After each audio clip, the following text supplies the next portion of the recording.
Hey guys, this is our next project in the shop. It's a John Deere 130. These were only made from 1986 to 1988. This one, the model serial number sticker has been damaged, so I can't even tell for sure exactly what it is, but I know they only made them for those years. I took this one on a trade. Actually, if you saw the Massey Ferguson video, I sold the Massey and I took this one in on a trade. It wouldn't run. He couldn't get it started. It was getting old and he was tired of taking it to the shop and having it fixed. So he decided it was time to get something a little newer, and I ended up taking this one off his hands. So it's not hydrostatic. It's got gears. It's got 5 speeds. It does have an electric PTO for the blades. So it's just a switch. Click it on there. It's got a magnetic clutch that engages the blades. This is a 30-inch deck, so it's a single blade 30-inch deck. It's not one of the larger tractors. This is just a little guy. It's got a Kawasaki gas engine in it, so it's just a little single deck. So it's a 290cc engine. It's about a 9 horse. I managed to get it started. I did get a little bit of diagnostics in on it. It would crank, wouldn't fire, wouldn't start. So I popped the plug wire off, checked for spark. It had a spark. Actually, I should backtrack. First things first, I had to fix the battery cable because the battery cable was no good. So I just soldered on a new copper lug on it, and at the same time, down underneath on the solenoid, I had to fix the connection there so that let it crank. But it cranked and it wouldn't start. I checked for spark. It had the spark, so I pulled the plug out. It was soaking wet. So basically, the engine was flooded. So I cleaned and dried the plug, gapped it at 30 thou. Got it fired up. Runs nice. It's nice and quiet. I would fire up right now and show you, but my next step here is going to be to set the valves, and you got to do that when the engine's cold, so I don't want to start it. I also drained the oil out of it, so there's no oil in it. I'm getting ready to take the hood off and set the valves. While it was running, it was pretty rich. On idle, it's fine, but as soon as you get off of idle, it runs pretty rich. Like it's got fumes. Starts to get your eyes burning a little bit. So what we're going to do is we're going to pull that carb off, and we're going to dunk it in the ultrasonic, and we're going to clean that up and get that rolling. I'm sure there's a little pilot jet on the top of the carburetor. It's an air jet, so I'm thinking it's going to be plugged. It's going to be air restricted, and that's going to give us our rich running condition. So, anyways, these Kawasaki's seem to be pretty good engines. I haven't seen any failures. I've seen more Tecumseh's fail than Kawasaki's, but sometimes they're a little harder to work on, these Cowies. They're good, but it's a trade-off. When you do have to work on them, they're a little more difficult. Sometimes it requires some special tools for certain things, but normal hand tools, you can always figure a way around it to do stuff. Well, this being a John Deere, and it's actually a good one. It's like I said, it's an older one. They're built very, very well. I'm undecided yet. I'm gonna have a look at the whole tractor and see what's going on. I might actually decide to paint this. I usually don't. Usually I give them a good wash and just a clean up and make them look pretty. But this one, I might actually paint it. The hood is in good shape. It's a fiberglass hood. It's not broken. No cracks. There's a couple of little chips in it. No cracks in it. And the grill is still there. Sometimes those get bent, mangled, and removed, but the grill's still there. The decals are in decent shape. Probably just mask those off and shoot some new color on the top. I'll sand it down and go from there. We're gonna, at some point in this video series, we're gonna have the deck off. We're gonna scrape it, power wash it, grease everything. I think one of the lift arms is missing. You can see that it's called an anti-scalp wheel. You can see that wheel's sitting on the ground, and this one's actually off the ground. And when I lift and lower the lever for the deck, only the one side actually gets much movement. And this side's going up and down. And if you go to the other side, you can actually see that it's kind kind of tilting, but it's not really lifting. So one of the lift arms is missing, and to the best of my knowledge they're discontinued, so I might actually have to make one from scratch, because I don't want to sell it like this. I want it to be nice. A couple of bald tires in the front, might actually replace those as well, but we'll see what happens as we go. It's going to be determined as I see how the rest of the tractor is. Seems to be okay, but first things first, we'll look into the engine, make sure that that's okay in that sense, and we'll start looking at other stuff. Alright guys, I'm going to get that hood off of there, and I'll get set up and we'll set the valves, and see how the project unfolds. Alright, so we're going to need to do a valve adjustment here. Let's check them anyways and see what's going on. So what I've done so far is I got the hood off. Just 2 bolts at the bottom, little pivot bolts. Lifted it off out of the way. No headlights in this model, so there's nothing to disconnect there. Just a couple of bolts and off you go. There are 2 bolts on either side of this tray. There's 2 here, 2 the same on the other side. We're going to get that pulled away so we can get to the valve cover. There we go. Slide that out of the way.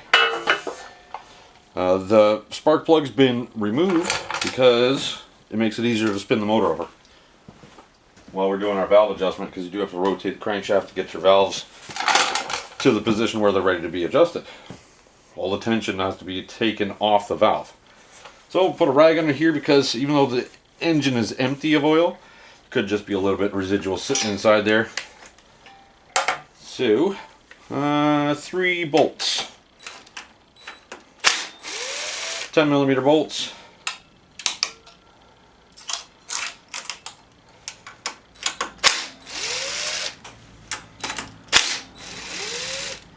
I believe this should be a little rubber, just a little rubber gasket in there.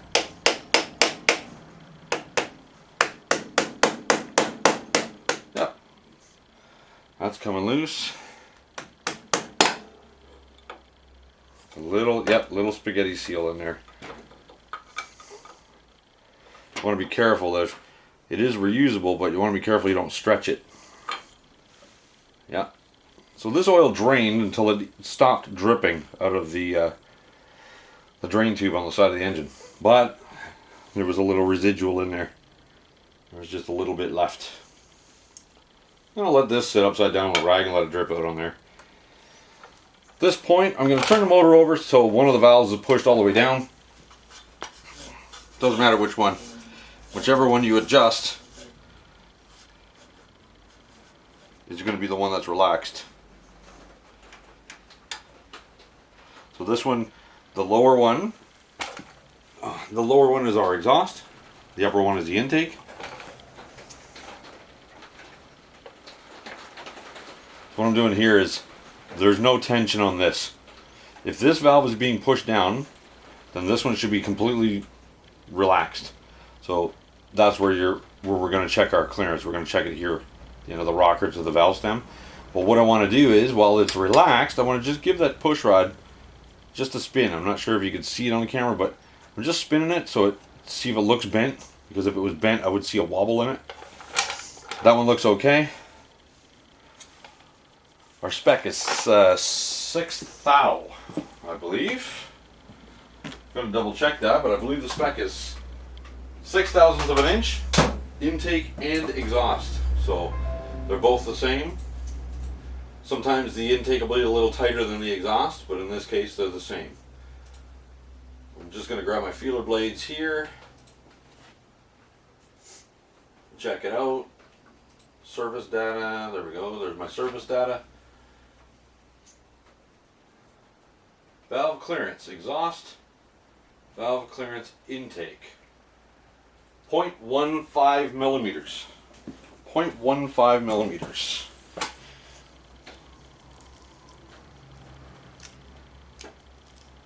.15.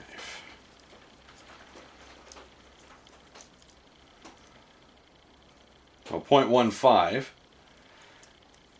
is in between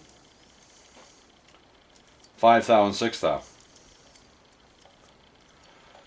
5 thou is 0.127 millimeters. 6 thou is 0.152. It's calling for 0.15. So what I'm going to do is I'm going to use a 6 thou, the 152, and I'm just going to make it just a tiny little bit more snug than would be normal. The normal drag on the feeler blade. And right now it's right about there. That's exactly where, it's already where I would set it. So I'm just going to run a different one in there and see what happens. See what we're actually at. See if we might actually have 5 thou clearance in there.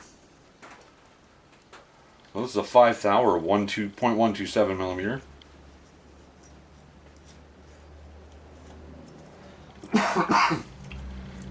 Judging by the tension, just a little bit of tension on there,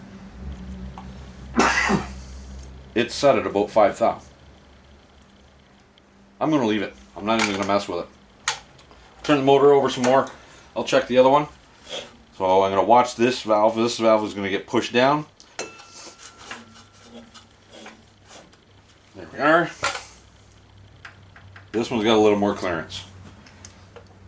5 thou is very loose in there. 6 thou is loose in there.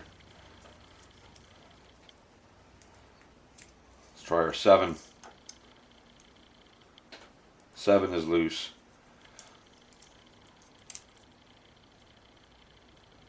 Clearance on that one is 8 thou. It actually wants basically 5.5. I'm going to set it to 6, which is 152. It's just a little bit on the loose side from spec.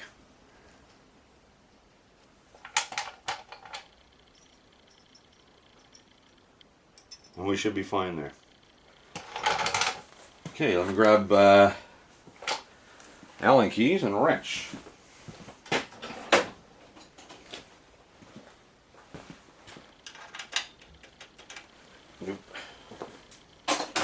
I'm going to gather the tools up. Once I get the ones we need, because they're metric, we'll come back.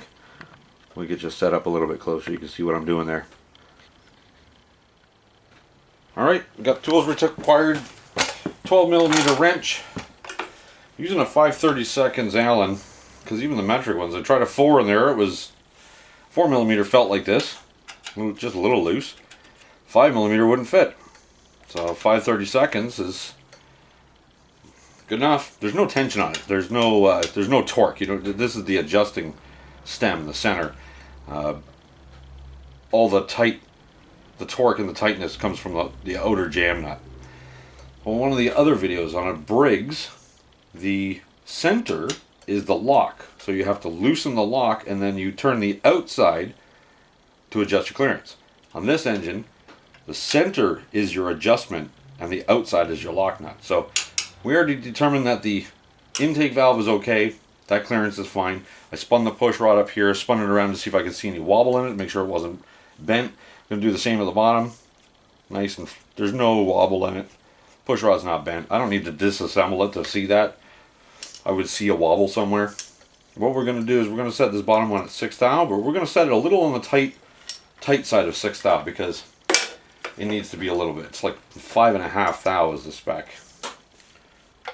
So I'm going to loosen the jam nut here. Jam nut's loose. I'm going to get the feeler blade in there and I'm just going to snug up the center adjustment, making sure the nut doesn't jam down. I'm just going to snug up the center adjustment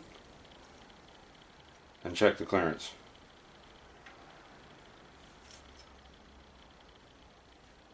Slight drag, I'm going to go just a hair tighter. That feels about right. Just a little bit tighter than what would be normal on a feeler blade. Alright, so that's set where I want it to be. I'm going to hold that center piece so that when I tighten the jam nut, the center piece doesn't turn. So I'm just going to hold that. Get the jam nut turned down.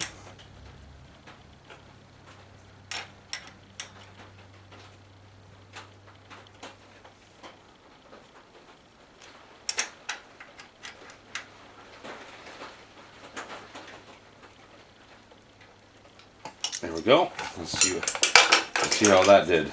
Sometimes just torquing it down changes your clearance. So Well, that's a 6th thou blade. If I was going to adjust this valve to 6th thou, I would consider that to be a little bit too tight, which is perfect for our situation here on this one. The valves are set. They weren't actually that far off. Most Briggs engines that I see to do the valves on, usually they're quite a bit out. This one didn't seem to be too far out. Just going to give that cover a wipe. Give that rubber gasket a little wipe.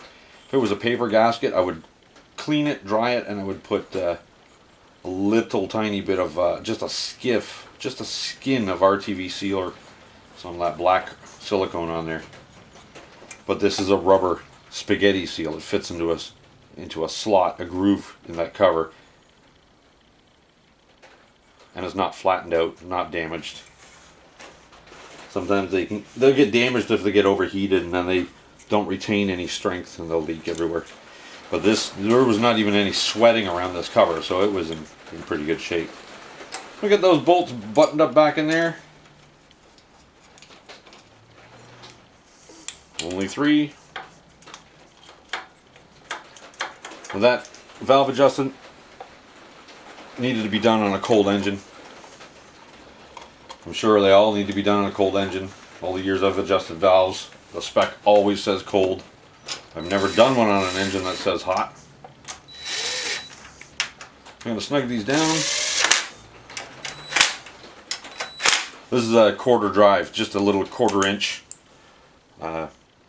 impact. Just same as a magnetic screwdriver.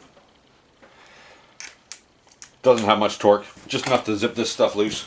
Grab my torque spec on that.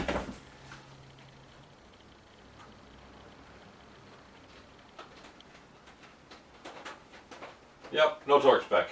So, it's getting a 1/4 drive ratchet, and it's getting wrist tight. Be about 7-8 foot-pounds just with your wrist. It's just, all I gotta do is put a little bit of a clamp load on that gasket.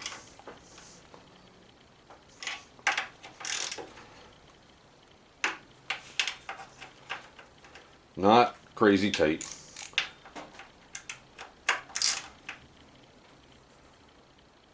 Good enough for me. I think what we'll do now is probably move on to the carburetor. We'll pull that off. I'm going to fire up the sonic cleaner, get that thing warmed up.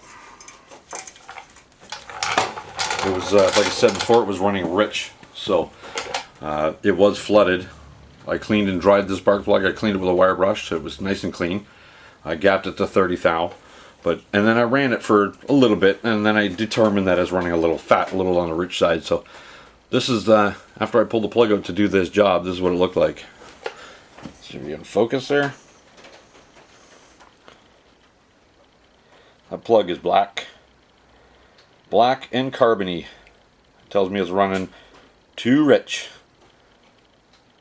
This one's going to be a carb adjustment because I've already checked the air filter. If your air filter is dirty, it'll also do a similar thing like this. It'll make it run rich. So this is a NGK plug, BPR 5ES. That's what this engine calls for. The plug doesn't look that old. There's no real wear on the electrode. It's just dirty. So I'm going to wire brush it again, and we're going to get the carb set up eventually and go from there. Let me get you reset. Battery's just about to die in this thing right now, so I'll get you guys a fresh battery. We'll get reset on the carburetor side. We'll rip that off and get it in the sonic cleaner. We got you over here on this side now. We're going to pull the carburetor off. Top cover. I had a look at the filter. It's not in brand new condition, but it's nice and clean. It's good enough. We can use it. It's not going to cause us any issues. Move parts off to the side. This lower cover just snaps on top of the carburetor. There's like a little intake manifold almost on these. A little wiggle, that pops straight off. Air filter housing's out of the way. We got another little rubber spaghetti seal here. This is just like a scoop, an intake. The carburetor's just under here. So it's a bolt here. Another nut over here. These two nuts, remove those and the carburetor should slide off. We'll have to disconnect the crankcase breather hose the choke lever and the throttle lever from the governor.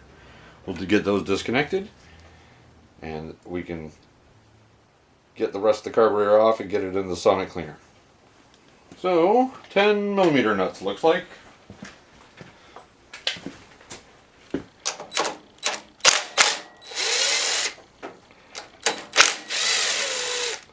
Two nuts.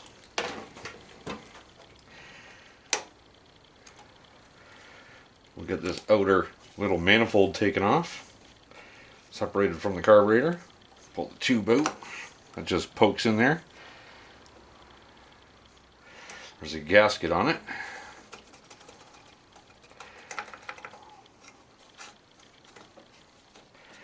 There we are. Little gasket is okay. I'm gonna, because it is a paper gasket or cardboard, I'm gonna clean this, dry it, and put a little silicone on there when I put it back on, provided we don't block off any ports. Manifold's off. We'll get that fuel line out of there. Just a pair of pliers required for the fuel line. This is a carb drain. That's a drain for the bowl. This model has, this engine has a fuel pump on it, so it shouldn't siphon all the way out, but I'm going to get a little cup underneath there and we'll catch some of that fuel. We'll drain the bowl before it's all over the place. Need to get something to drain it into.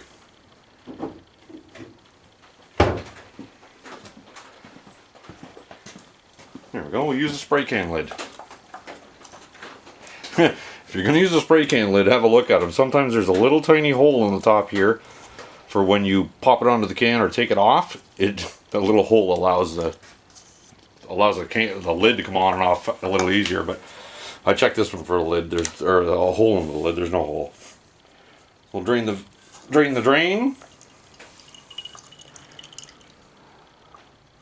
Usually like to use a white cup, an old coffee mug or something, to see if there's any debris in there.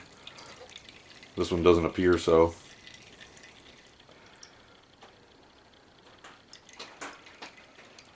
There we go, it's slowing down. Down to a drip. We'll let that drip out for a sec.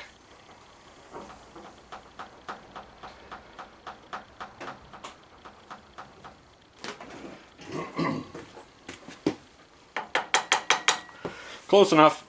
We're going to pull it off anyways, so we'll just snug this up and get that old fuel out of the way.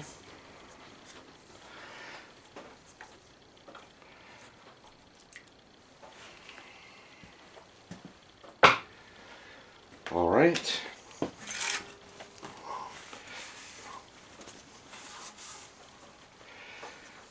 Now, spring clip, just a spring clamp for the fuel line.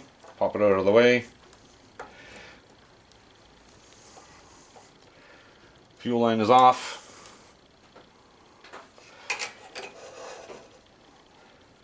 At this point, we'll just slide the carburetor off and disconnect those control linkages. Being careful that we don't bend anything. If you bend those linkages, it can cause you all kinds of grief when you go to put it together. Things won't work right. Studs are quite long. There we go. This one here, a little twist, that comes right out. Unhook the spring from it, which is twisted, and there we are. Pop the spring out. They have to go back on together.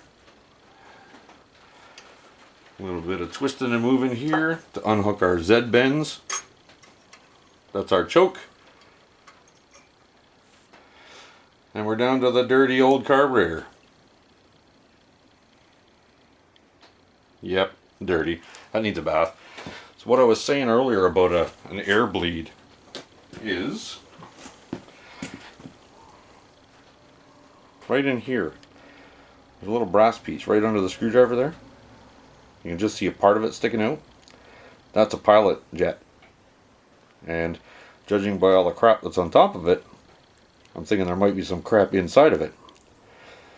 We'll get the camera reset with an overhead view, and I'll start tearing this thing down on the bench so we can get it ready for the sonic cleaner, and we'll go from there.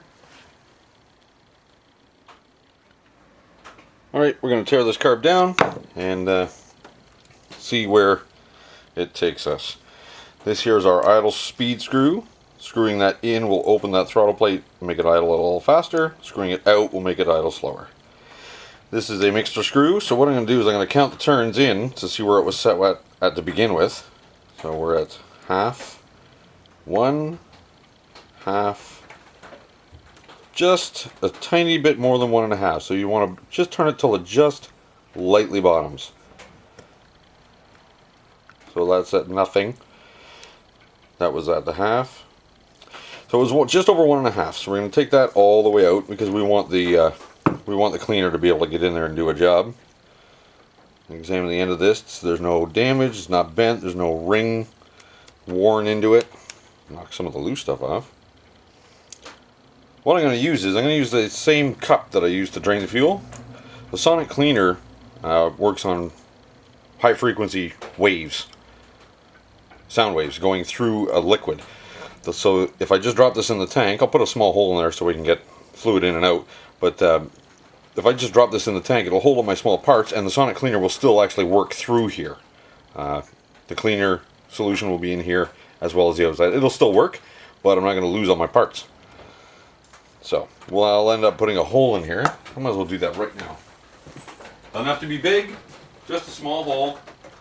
Because I'm just going to let fluid fill it. So I'll pop a little hole in here. I don't want parts to fall out, but I do want fluid to go in. So should get a couple in there too. So this is now not suitable for draining fuel. That's that. We'll drop that in there. So it had a spring. The Sonic cleaner is going to clean the threads, is going to clean everything for us. We'll drop that in there. And we'll take there's no other adjustment on that. But before I take the bowl off, I'm going to take that pilot jet out. So there's a screw on the top here. There we go. That screw was holding this. It's full of fuzzy dust. I have no doubt that that pilot jet is full of this same powdery stuff. Well, this little bracket with this end on it is going in the Sonic cleaner. So is the screw. But what it was holding in there is that little pilot jet. Can't see down in there, but it was holding that jet. So I'll take that jet out of there. We might be able to actually see something in it.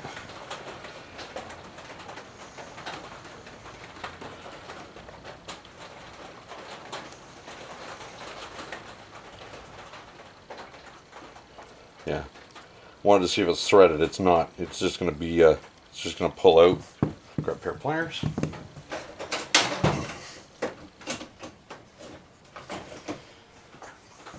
Being careful when I remove this because there might be a little O-ring or something underneath there.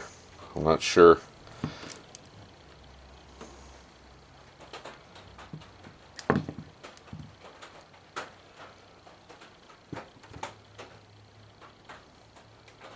Pretty dirty.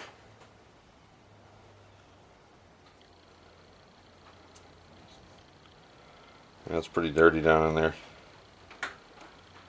Nothing else in there though.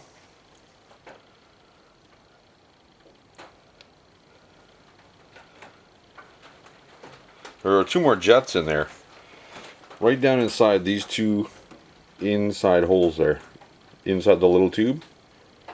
One in there and one on this side. There are jets in there. And the Ultrasonic should be able to get in there and clean all those. I'm not going to pull all that out. I do see some crud and junk in there.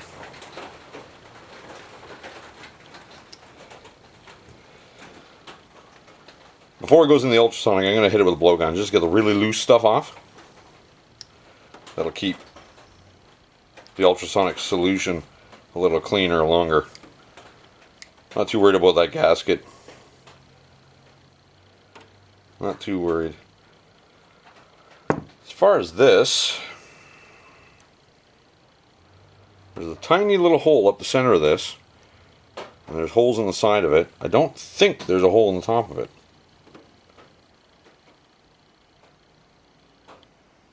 We'll see. Into the ultrasonic. I'm going to pull that O-ring off there. I don't have a new one to replace it with, so I'm going to be careful with that O-ring and just pop it off.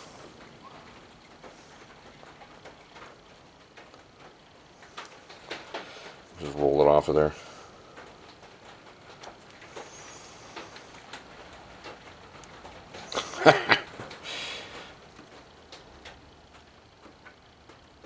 Come on now, behave yourself.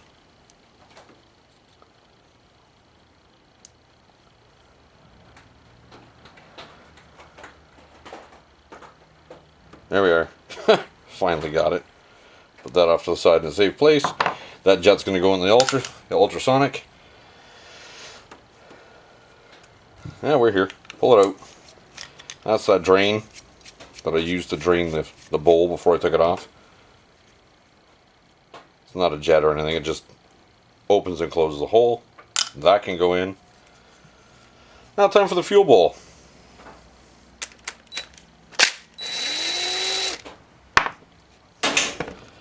Some other carburetors, this is a Mikuni carburetor. Some other carburetors, this is actually a jet. And this one, it just happens to be a retaining bolt.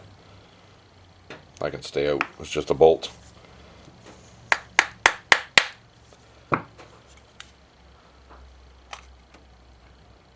Carefully. Well, there's a little bit of trash in there. Just a little bit. It's not too bad, actually. Not too bad. That'll go right in the ultrasonic. Still dripping some fuel out.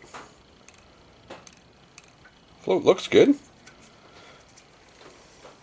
Let's get the pin out of there. We'll pull the float off. We'll pull the needle out of the seat.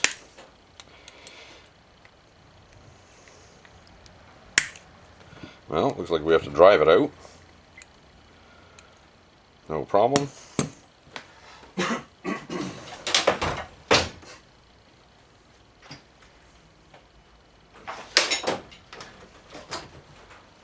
Let's see if this punch is small enough. Looks like it.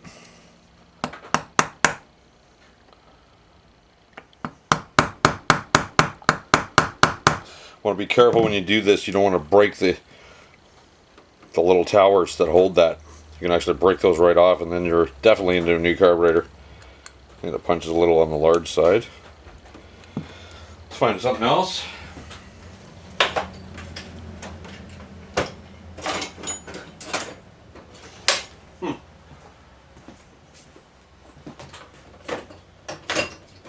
Seems like my punches, that's about the smallest one I got. Handy anyways. There we go. That'll do it.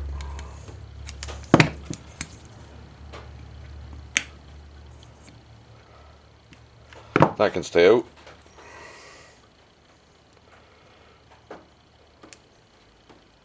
I'm going to shake the float. This is a hollow plastic float. I want to shake it to see if there's any fuel in it. If you can hear any fuel, then you know that there's a hole in the float. Plastic float, that can stay out. Have a look at that needle. Some carburetors have a needle that is all metal, and it uses a little rubber seal in the seat in the base of the carburetor, so the rubber would be down inside where that needle sits. This carburetor looks like it has a brass seat, but the needle itself has got a rubber tip on it. I'm looking for if it's deformed, if I can see a ring or a nick or any type of evidence that there's an issue with it. It doesn't have a flooding problem, so I don't think that's the issue. There's an issue with the needle. I just want to inspect it while I'm here. It's spotless. That's not going in. There's a jet in here. There's two jets, it looks like, or one jet and an emulsion tube. What I'm going to do is I'm going to take the bowl gasket out. There's a little O-ring in here. I don't want I really don't want to soak that in the ultrasonic cleaner. I don't know how it's going to react to the cleaner. The actual solution. It could swell it up and damage it. I don't want to do that because I don't want to buy a new one. Just trying to get in behind it without damaging it. I'm going to grab another screwdriver.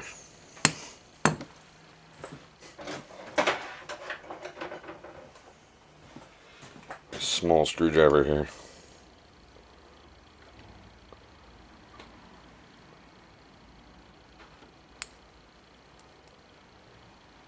Trying to get in between it and the body of the carburetor.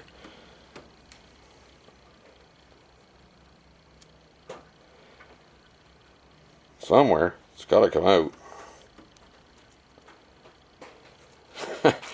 I'm concerned about soaking it and damaging it. I'm going to end up tearing it or putting a hole in it or something with a screwdriver, so I might just throw it in. Let's get the jet out of there, see what we can do with the emulsion tube.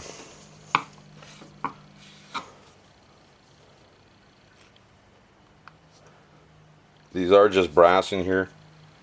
You have to be careful with them. Make sure your screwdriver fits well.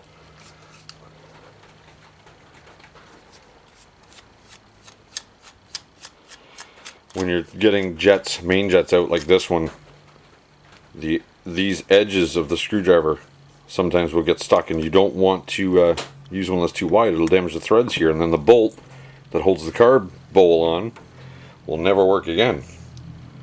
That's a tiny little jet. I'm going to hold it up to the light. I can see light through it. That's fine. It's still going in the ultrasonic. Let's see if we can get that emulsion tube out of there.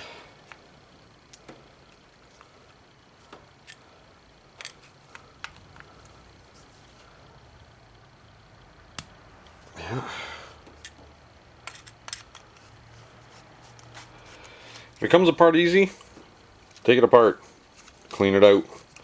If you don't have a sonic cleaner, just use a regular aerosol can of carb cleaner, a little straw on it, blow into everything that you can find.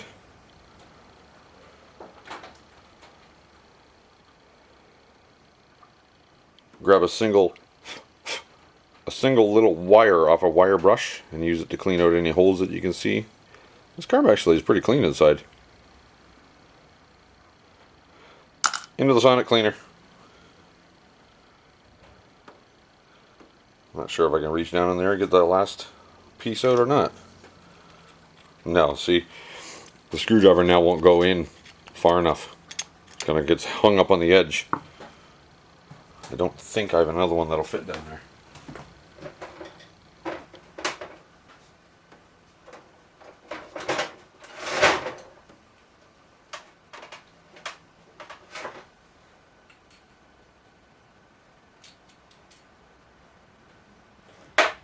No, I do not. So what I'm going to do is I'm going to take a grinder. I'm going to grind just the sides off of these a little bit, make it a little straighter. Because there's one more piece way down in there. Let's see if I can get a light on. Right down in, you can see. I'm not sure if you can see, but there's a notch way down in there. The brass piece. There's a notch here, a notch directly opposite. That's for a flat blade screwdriver. I'm going to try and get my screwdriver modified so I can get way down to the bottom and get that piece out. But you don't need to watch me grinding that. So, hang on. Okay, so I whittled down just the edges of my screwdriver there. I was able to reach in and grab that tube, get it unscrewed out of there. We got the ultrasonic, it's been sitting over there warming up for us, so it's time to dunk our stuff. See what happens. Heater's been on for a few minutes now, getting nice and warm. That really helps clean parts. So we'll just dunk that in there. That's going to be a slow time to fill. It's only got small holes in the bottom, so we'll just let it drop in the top. Let that settle to the bottom. That's alright. Got the carburetor in there.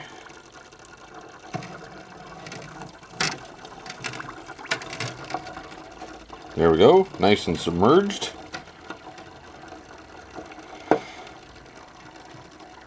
Perfect. Nice when all the parts are actually under the solution. So we'll set it for, this one's 480 seconds, so that's 8 minutes. Turn it on. It's got some action in there already.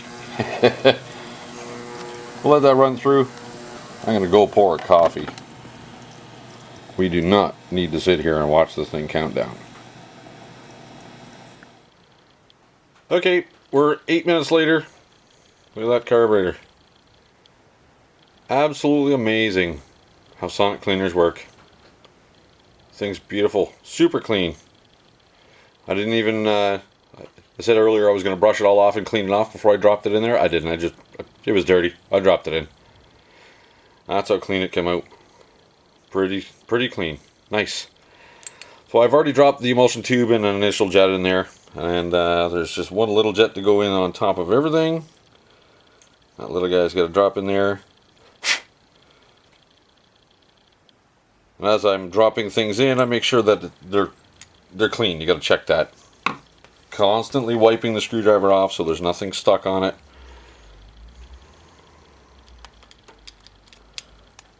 Because it would suck to actually introduce a problem. You got a nice shiny sparkly carburetor and then you end up accidentally putting a piece of junk in a tube just because it was stuck in your screwdriver.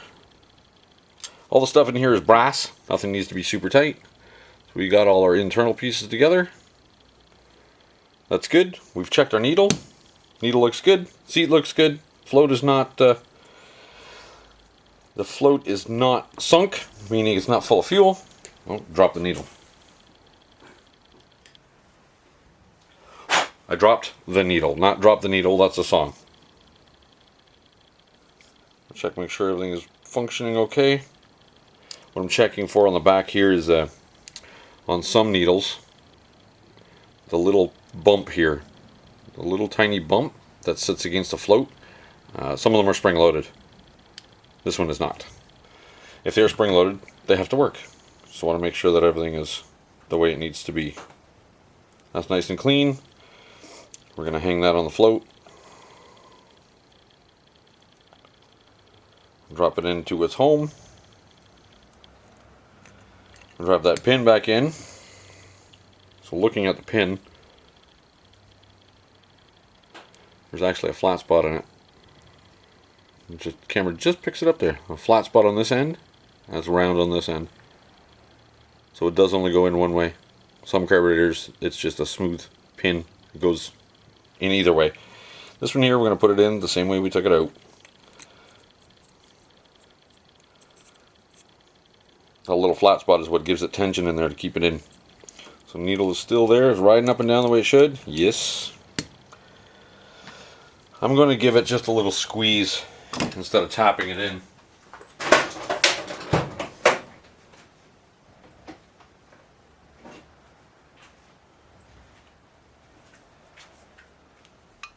I have a smaller pair of channel locks somewhere, but this is all I have right handy. Give them a wipe. Make sure there's no crud on them. So I'm just going to squeeze that in. Doesn't have to go in all the way. Just enough. Got to leave enough out that we can grab a hold of it. On this side, it was just about flush.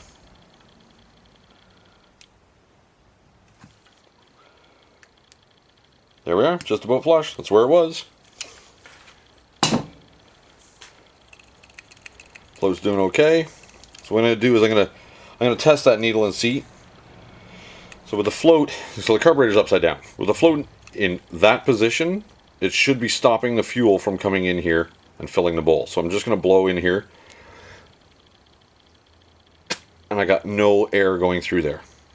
So now if I flip it over and the float drops, when it drops, it should allow fuel in. Now you can hear it.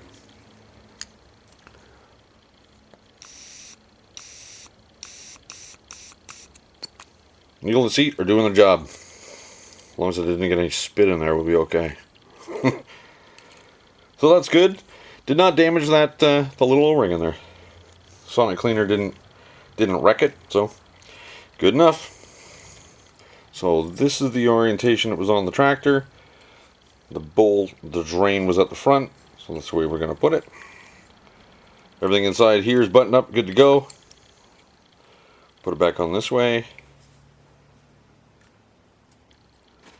Hold everything together. There's our bolt for the bowl. A little gasket there. It's got a little corrosion. I'm just going to give that a little scrub with a wire brush.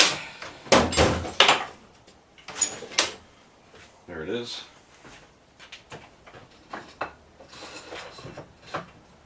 Just clean it up a little bit. Just do it by hand. It's not going on the wire wheel or nothing. Just get that corrosion out of there.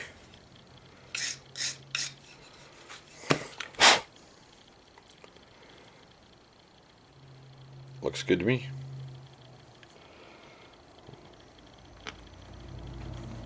Get that threaded in there. I used a little impact to take it out. I'm not using an impact to put it on.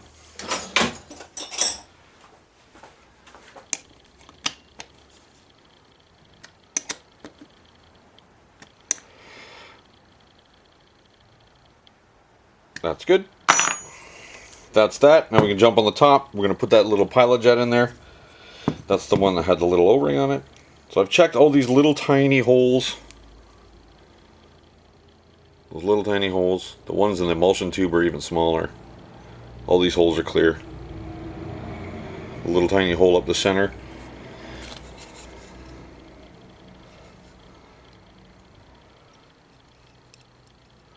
So, just on a wire brush needle, just on one of the little pieces. I can't see it through the holes right now. I see it going up there. So what I'm looking for is I'm looking through those holes. Let's see if we can actually catch that.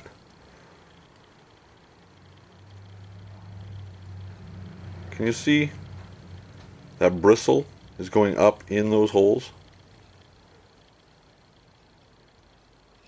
That tells me that that center is clear. That's good. I'll pop that O-ring on there. Little microscopic O-ring. Okay, that's sitting in there nice. Just push it in. Just got to push in with my finger. There's no effort. And no effort required there. Put the little retainer down. It was held in with a Phillips screw with a lock washer.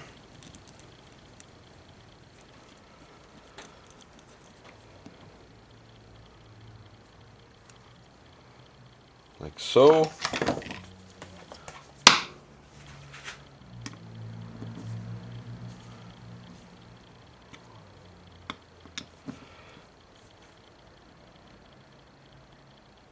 Good and snug. That looks all good. Butterflies are nice and clean, spotless. As I pointed out before, inside here, there's a jet here in that little hole. And another one on this side in that little hole. I made sure that they were clear. I blew compressed air through them when I was done out of the sonic cleaner. They should be alright. Butterflies are working smooth. Everything's nice and smooth on this. So now we can we'll put the bowl drain screw back in.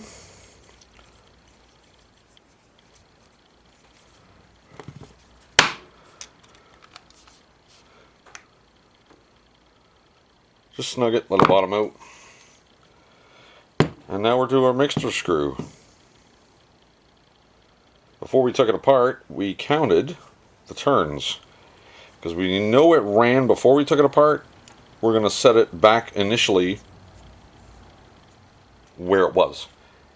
And we'll adjust up and down from there. Because I know it was running rich. So I'm probably going to end up turning that screw in a little bit. But at this point, we're going to start at 1.5 and a bit turns from bottomed. So lightly seated. There's our bit, and we're going to go 1/2, 1.5.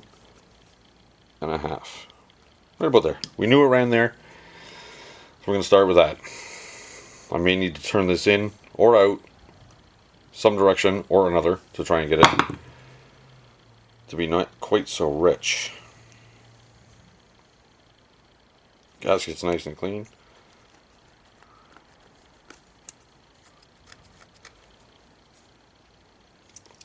This is the side that goes to the air box, or sorry, this is the side that goes to the engine. So I'm going to give that a little wipe with brake clean. I'm going to put a little, just a little skiff of silicone on that. This side here goes to the air box. I'm not too crazy concerned with that. The gasket was still good on the air box. We're going to just reuse it. But on this side here, I'm going to put just a little bit of silicone. I don't want a vacuum leak. Vacuum leak will make it run lean. And we'll be chasing mixture problems forever. We'll get you reset. Point it back at the tractor. We'll get that button back on. And see how it runs.